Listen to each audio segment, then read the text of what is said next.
National Herald Case ka mari leinana idina chatharakliba investigation ase legal procedure amane Asigumba legal procedure ase natheiraga Congress Party na Gandhi family Kannaba Hotnabada Supreme Court Phaoba Mawa Louraktabasi ase yamna Laibak Thibani haina BJP Spokesperson su oiriba Lamlai AC MLA Kh Ibomcha phongdokkhre ngasi thambal sanglenda ngasi pangthokhiba pawgi mifam amada wafam ase phongdokladuna mahakna hai National Herald Case ase ngasi ngarang case nate Congress ki luchingba Jawaharlal Nehru na Prime Minister oiringai matamdagi chatharakliba scam amane case asiga mari leinana idina chatharakpa investigation ki manung chana tha asigi taraga manga da Supreme Court ta charge sheet submit tawkhre court ki proceeding matung ina tha asigi kun manga da National Herald Case asigi hearing chathagane Supreme Court na hearing chathaba haujiba case asigi matangda Congress na masagi asoiba aranba lotsinaba honaduna idigi office ta thomjinduna case asigi mayon natheiraga honarakpa ase Laibak Thibani Supreme Court haiba sei Laibak asigi khwaidagi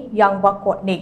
court ase Congress Party na ikai khumnaragade April 15 da chathagadawriba hearing ase Phaoba tangde ngaibina sei maduda achum aran pumnamak thoraklagani haina mahakna phongdokhe mahakna makha na hai Kumja English Chamapan Kuchaga Nipanda Freedom Fighter Lising Mangarobna shareholder oiraga Associated Journal Limited Kaupa non-profitable establishment Abasemke Masigi Makada National Herald English Kwami Awas Amade Navjiban Jungba Pauche Sing Asi Chalaibane Matam Aduda non-profitable establishment Ama Oiriba AJL na India metropolitan cities sing the freedom fighters sing Minta Ahongba Mamalda Lamkaya Amalishin K AJL gi makhada lupa crore gi oigadaba lam kaya tungan mafum chama henbada lay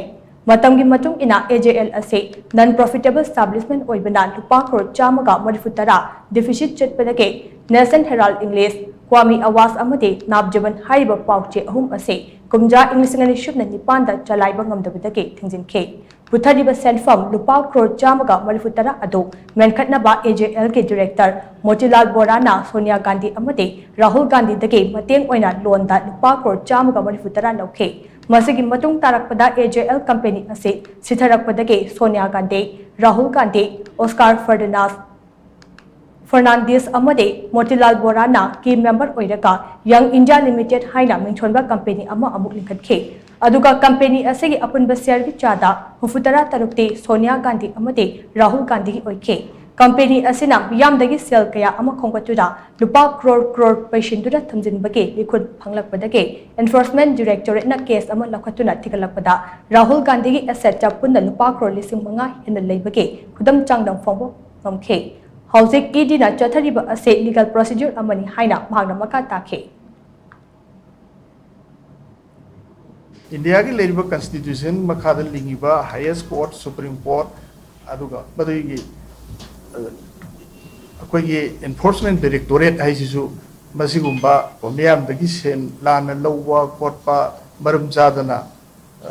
tawba namthak tawba sina singbo mayam se masigi thiganabagi yamaroibe agency mane adana sumaina lokhalaiba kogi state da kogi Congress Party na mani kogi Bharat ki praja miyam sida masida langhaliba aragi mohi aranba mayam to kupsannaba madu udanaba honabada kogi chatharaiba khungthangse masi yamna Laibak Thibani tawham sukok thoktabani laiba law court ta laiba keno dudi akoi sai yam kana akoi comment pijaningde aduga asumadu khangna nabagi damta idina charge sheet frame tawriba potsakse Supreme Court ta tang kun manga da khana dawse madugi hearing tawraba matungna madugi rai do akoi mayam adude accept tawminasi Congress Party na akoi gi law bu thajabiraba aduga judiciary se makoina izzat tawbiragadi sanman tawbiragadi